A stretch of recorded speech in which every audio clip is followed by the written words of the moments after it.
오늘 우리들에게 주시는 하나님의 말씀은 느헤미야 8장 말씀입니다.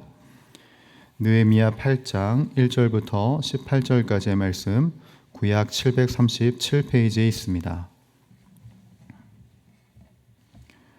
우리 느헤미야 8장의 말씀을 한 목소리로 함께 읽도록 하겠습니다.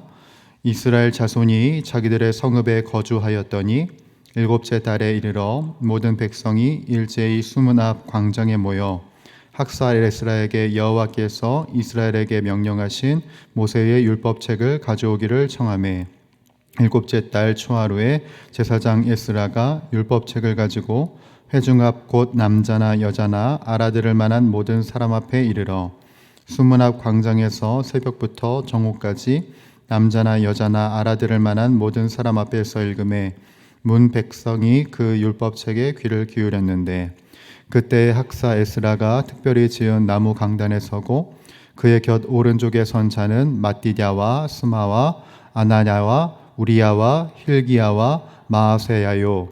그의 왼쪽에 선 자는 부다야와 미사엘과 말기야와 하숨과 하스바다나와 스가랴와 무술람이라. 에스라가 모든 백성 위에 서서 그들의 목전에 책을 펴니 책을 펼 때에 모든 백성이 일어서니라. 에스라가 위대하신 하나님 여호와를 송축하매 모든 백성이 손을 들고 아멘 아멘 하고 응답하고 몸을 굽혀 얼굴을 땅에 대고 여호와께 경배하니라. 예수아와 바니와 세레비아와 야민과 아굽과 사부대와 호디야와 마아세야와 그리다와 아사랴와 요사밧과 하난과 블라야와 레위 사람들은 백성이 제자리에 서 있는 동안 그들에게 율법을 깨닫게 하였는데 하나님의 율법책을 낭독하고 그 뜻을 해석하여 백성에게 그 낭독하는 것을 다 깨닫게 하니 백성이 율법의 말씀을 듣고 다 우는지라. 총독 느헤미야와 제사장 겸 학사 에스라와 백성을 가르치는 레위 사람들이 모든 백성에게 이르기를 오늘은 너희 하나님 여호와의 성일이니 슬퍼하지 말며 울지 말라 하고 느헤미야가 또 그들에게 이르기를 너희는 가서 살진 것을 먹고 단 것을 마시되 준비하지 못한 자에게는 나누어 주라. 이날은 우리 주의 성일이니 근심하지 말라.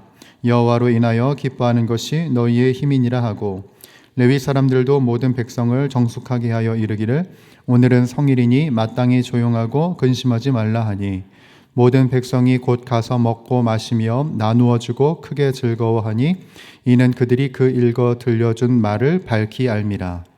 그 이튿날 무 백성의 족장들과 제사장들과 레위 사람들이 율법의 말씀을 밝히 알고자 하여 학사 에스라에게 모여서 율법에 기록된 바를 본즉 여호와께서 모세를 통하여 명령하시기를 이스라엘 자손은 일곱째 달 절기에 초막에서 거할지니라 하였고 또 일러스되 모든 성읍과 예루살렘에 공포하여 이르기를 너희는 산에 가서 감람나무 가지와 들감람나무 가지와 화석류 나무 가지와 종려나무 가지와 기타 무성한 나무 가지를 가져다가 기록한 바를 따라 초막을 지으라 하라 한지라. 백성이 이에 나가서 나뭇가지를 가져다가 혹은 지붕 위에 혹은 뜰 안에 혹은 하나님의 전뜰에 혹은 수문 광장에 혹은 에브라임 문 광장에 초막을 짓되 사로잡혔다가 돌아온 회중이 다 초막을 짓고 그 안에서 거하니 눈의 아들 여호수아 때로부터 그날까지 이스라엘 자손이 이같이 행한 날이 없었으므로 이에 크게 기뻐하며 에스라는 첫날부터 끝날까지 날마다 하나님의 율법책을 낭독하고 무리가 이레 동안 절기를 지키고 여덟째 날에 규례를 따라 성회를 열었느니라. 아멘. 우리가 읽은 느헤미야 8장은 예루살렘이 외형적으로 본래의 모습을 거의 되찾은 이후에 일어난 사건을 다루고 있습니다. 여러분 8장에 오기까지 이스라엘 민족에게 있었던 사건들을 우리들이 곰곰이 좀 생각을 해보죠. 이스라엘 민족은 무너진 성벽과 그리고 성전을 재건하는 일에 최선을 다했습니다. 그 일을 치르면서 수많은 대적들과 음모와 회방에 맞서 싸웠고 정말 쉽지 않은 세월들을 보냈죠. 주석을 살펴보면 이 8장에 오기까지 시간이 얼마나 지났냐면 대략 85년이 흘렀다고 합니다. 85년이라는 말을 지금 이 자리에서 그냥 가볍게 이야기할 수 있겠지만 사실 85년이라는 시간은 거의 하나의 세대가 등장했다가 사라지는 시기입니다. 그 시기가 긴 시간이 지나고 나서야 이스라엘은 외형적으로 이제 토대를 거의 갖추게 되기 시작하는데, 그런데 오늘 느헤미야 말씀은 성벽과 그리고 성전을 모두 건축했음에도 불구하고 끝이 나지 않습니다. 우리가 읽은 것처럼 느헤미야 8장이 시작되는 것을 우리 모두가 다 보게 되지요. 그렇다면 왜 느헤미야의 말씀은 계속해서 이어져야 하는가? 여러분, 이 질문을 우리들은 던져봐야 합니다. 왜 느헤미야는 8장을 또 시작해야 되는 걸까? 성전이 거의 다 건축이 됐는데 왜 계속해서 이 말씀이 이어지고 있는 것일까? 여러분, 이스라엘의 사명은 뭡니까? 성전을 건축하는 겁니까? 이스라엘의 사명은 성전을 건축하는 것으로 끝나는 것이 아닙니다. 성벽을 건축하는 것으로 끝나는 것이 아니에요. 이스라엘 민족은 어떤 사명을 갖고 있냐면 하나님 나라의 백성으로서 각자가 하나님이 거하실 성전이 되어야 합니다. 건축물을 만드는 것이 중요한 것이 아니라 각자의 삶이, 그 나라가 하나님이 거하실 처소가 되어야 하는 목적과 사명을 가지지요. 그것을 위해서 반드시 짚고 넘어가야 할 문제가 있습니다. 어떤 문제가 있나요? 바로 하나님의 말씀으로 돌아가는 일입니다. 하나님의 말씀, 그 말씀으로 돌아가서 자신의 삶을 세우는 것이지요. 85년 동안 하나님을 위한 건축을 완공한 것, 이것이 너무나도 중요한 사역이죠. 그렇지만 하나님의 성전을 건축한 것으로 만족하는 것이 아니라 나라와 내 삶에 말씀을 세우는 삶이 훨씬 더 중요하다는 것입니다. 그래서 오늘 본문은 1절을 시작하죠. 여러분 1절 보십시오. 이렇게 기록되어 있습니다. 이스라엘 자손이 자기들의 성읍에 거주하였더니 일곱째 달에 이르러 모든 백성이 일제히 수문학 광장에 모여 학사 에스라에게 여호와께서 이스라엘에게 명령하신 모세의 율법책을 가져오기를 청하매 라고 시작을 합니다. 느헤미야는, 그 당시의 총독 느헤미야는 하나님의 말씀 앞에 서는 삶이 얼마나 중요한지 알았기 때문에 모든 백성을 모읍니다. 그리고 말씀을 낭독하는 일을 시작을 해요. 단 읽어만 주는 것이 아니라 그 말씀을 잘 이해할 수 있도록 무엇을 해요? 사람을 세워요. 사람을 세워서 그 말씀을 해석해주고 이해시켜주고 설명해줍니다. 그게 바로 7절부터 8절이죠. 자, 7절부터 8절 길지만 자, 함께 읽어봅니다. 시작. 예수아와 바니와 세레바와 야민과 아굽과 사부대와 호디야와 마아세야와 그리다와 아사랴와 요사밧과 하난과 블라야와 레위 사람들은 백성이 제자리에 서 있는 동안 그들에게 율법을 깨닫게 하여 하나님의 율법책을 낭독하고 그 뜻을 해석하여 백성에게 그 낭독하는 것을 다 깨닫게 하니 라는 작업을 계속해서 이어간 거예요. 자, 여러분, 율법책을 읽어줬습니다. 그리고 율법을 깨달을 수 있도록 설명을 해줬습니다. 자, 그 이후에 일어난 백성들의 반응은 무엇이었습니까? 9절을 보니까 모든 백성들이 이 율법의 말씀을 듣고 다 울었대요.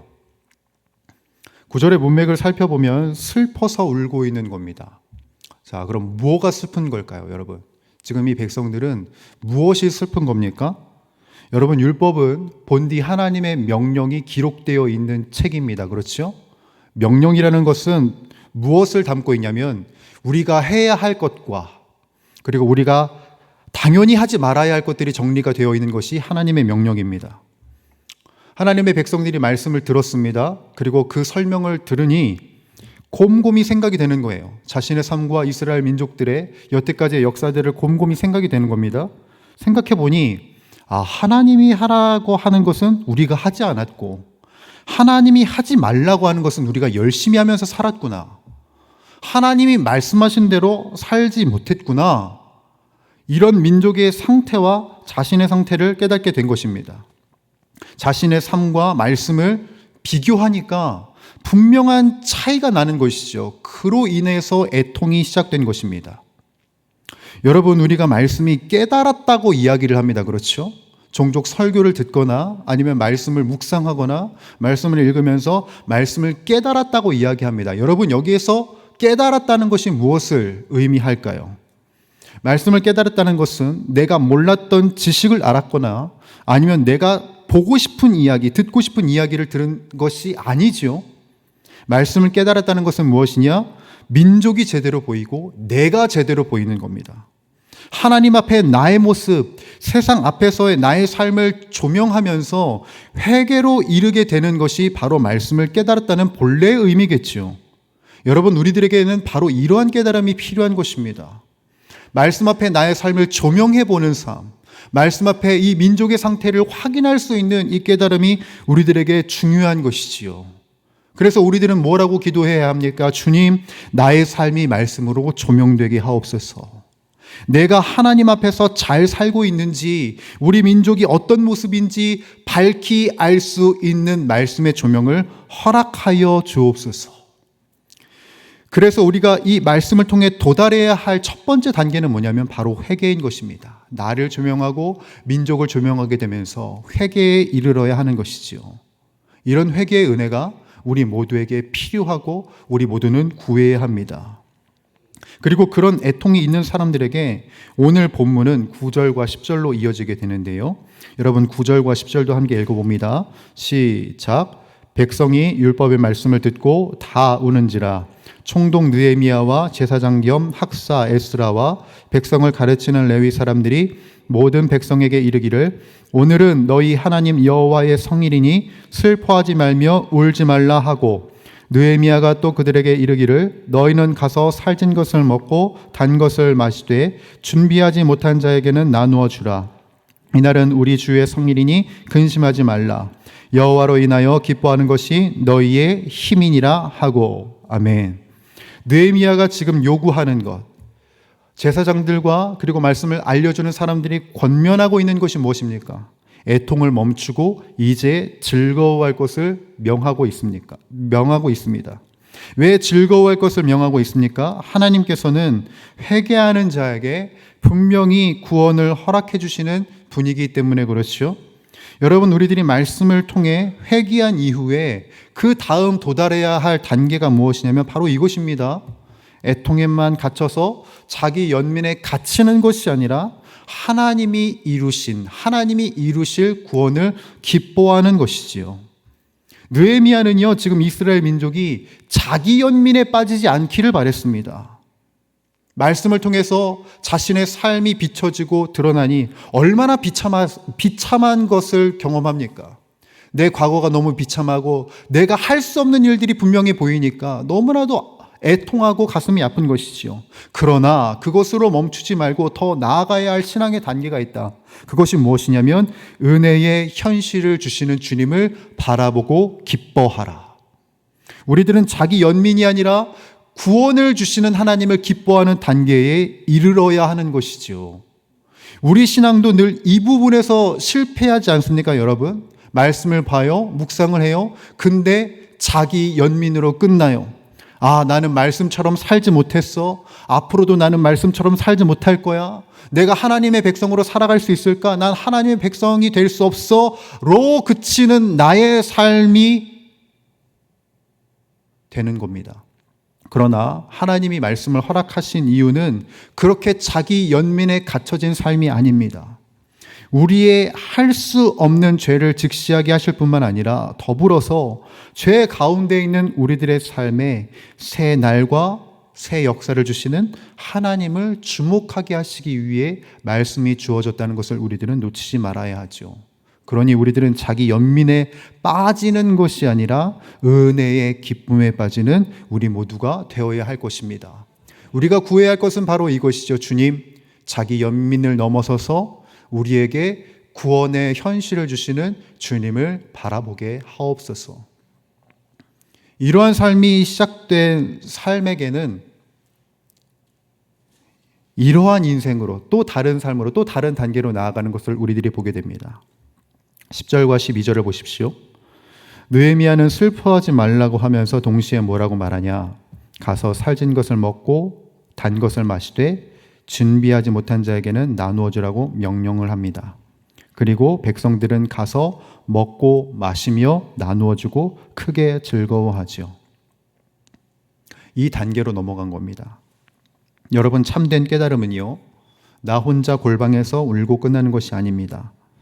나의 죄를 용서하시고 회복시키시는 하나님의 은혜를 맛보는 것, 그리고 뿐만 아니라 내가 맛본 이 은혜를 내 이웃과 함께 나누는 자리로 나아가는 것. 이 기쁨이 우리 모든 용인영락교회 공동체에게 회복될 수 있기를 주님의 이름으로 축복합니다. 자기 연민으로 나를 고립시키는 것이 아니라 여호와를 기뻐하는 삶, 이 기뻐하는 삶을 이웃들에게 전달하는 삶, 그러한 삶이 우리들에게 있기를 간절히 갈망합니다. 그래서 우리가 말씀을 통해 도달해야 할 단계는 명확합니다. 말씀의 거울 앞에서 내 죄를 보고 철저히 애통해 하되 그 자리에 주저앉아 있지 않는 우리가 되길 바랍니다.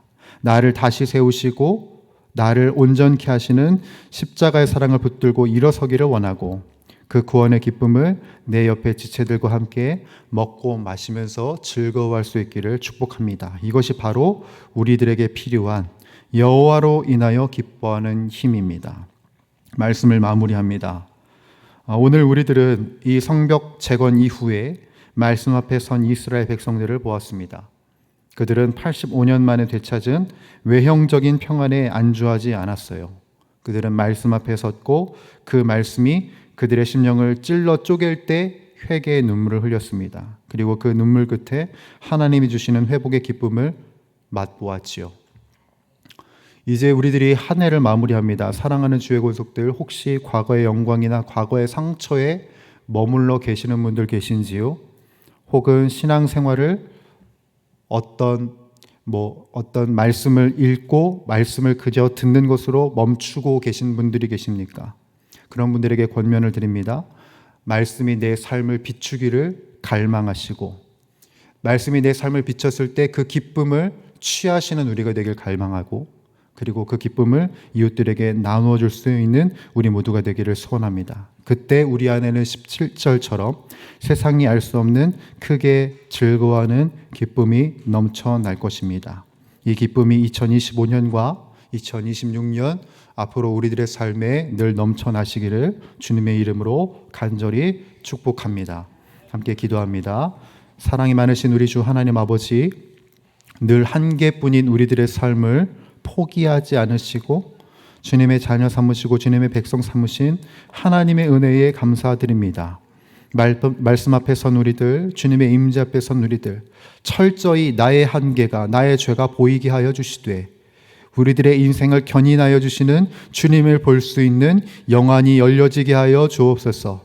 그래서 우리들에게 구원의 기쁨을 허락하신 주님 때문에 이웃에게 참 기쁨의 소식을 전하게 하시고 먹고 마시면서 하나님의 하나님 되심을 누리는 우리 용인영락교회 공동체가 되게 하여 주옵소서. 그래서 우리 교회 안에, 우리들의 인생 안에 꺼지지 않는 주님의 소망이 늘 불타오르게 하여 주시옵소서. 이 모든 말씀 우리 주 예수 그리스도의 이름으로 간절히 기도드리옵나이다. 아멘. 우리 주님 가르쳐 주신 기도 함께 드리겠습니다. 하늘에 계신 우리 아버지, 아버지의 이름을 거룩하게 하시며 아버지의 나라가 오게 하시며 아버지의 뜻이 하늘에서와 같이 땅에서도 이루어지게 하소서. 오늘 우리에게 일용할 양식을 주시고 우리가 우리에게 잘못한 사람을 용서하여 준 것 같이 우리의 죄를 용서하여 주시고 우리를 시험에 빠지지 않게 하시고 악에서 구하소서. 나라와 권능과 영광이 영원히 아버지의 것입니다. 아멘.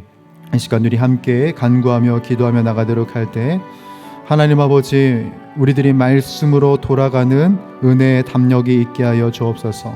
말씀으로 내 삶을 직시할 수 있는 믿음이 있게 하여 주옵소서. 뿐만 아니라 이 말씀을 통하여서 우리들에게 구원의 현실을 주시는 주님을 만나게 하여 주옵시고 이 은혜를, 이 기쁨을 모든 열방에게 전할 수 있는 나의 삶이 되게 하여 주옵소서. 그것을 위해서 우리들의 머리부터 발끝까지 성령으로 충만케 하여 주시기를 원합니다. 마땅히 기도할 바를 알게 하여 주옵시고 우리들의 이 간구 속에 모든 것을 합력하여 선을 이루시는 그 하나님의 하나님 되심을 만끽하고 누릴 수 있는 우리 모두가 다 되게 하여 주옵소서. 주님, 한국교회의 말씀과 기도의 능력이 충만하게 부어지게 하여 주옵소서. 어둡고 캄캄한 때라고 말합니다. 이 어두운 세상에 교회가 영적 대안이 되게 하여 주옵시고 맛을 잃어버린 이 땅에 소금의 역할을 감당하게 하시고 빛을 잃어버린 이 땅에 참된 빛이 한국 교회가 되는 은혜의 역사들 나타나게 하여 주옵소서. 저 북녘 땅에 있는 주민들을 위하여서 기도하겠습니다. 북한 주민들이 주체 사상으로부터 벗어나게 하여 주옵시고 우상 체제가 무너져 복음이 굳건히 세워지는 저 북녘 땅이 되게 하여 주옵시고 평화적인 통일이 이루어질 수 있도록 하나님 인도하여 주옵소서. 우리 나라와 경제를 위하여서 기도하겠습니다. 나라 안팎의 혼란스러운 상황 속에서 하나님의 뜻을 발견하는 우리 위정자들이 되게 하여 주옵시고 하나님을 경외하는 마음과 문제를 해결할 수 있는 지혜를 허락하여 주옵소서. 서로 협력하는 일들이 일어나게 하시고 백성과 나라가 잘 되는 길이 무엇인지 위정자들만 고민할 것이 아니라 모든 민족들이 서로 고민하고 실행하는 은혜가 있게 하여 주옵소서. 비성경적 법률이 상정되고 제정될 조짐이 계속해서 이루어지고 있음을 보게 됩니다. 주여 복음의 가치와 창조의 질서만이 온전히 서는 이 나라와 민족이 되게 하여 주옵소서. 교회를 위하여서 계속해서 기도할 때 주차장 부지를 계속해서 우리들이 준비하며 나아가고 있습니다. 모든 행정적 절차가 마무리됐고 공사가 어느 정도 마무리가 되었습니다. 주여 이제 우리들이 마음을 모아 이 땅을 가슴에 품게 하시고 하나님이 일하실 공간을 우리 스스로가 준비하며 겸비하며 주님께 내어드릴 수 있는 우리 용인영락교회가 되게 하여 주옵소서. 여러분들의 삶을 주님께 아뢰고 또한 연약해져 있는 우리 주님의 권속들을 위하여서 우리 함께 간구하며 기도하도록 하겠습니다. 사랑과 은혜가 충만하신 우리 주 하나님 아버지, 이 금요일 아침 우리들 가운데 함께 하시고 이 새벽 우리들에게 은혜를 베풀어 주시는 주님께 모든 영광, 모든 감사 올려드립니다.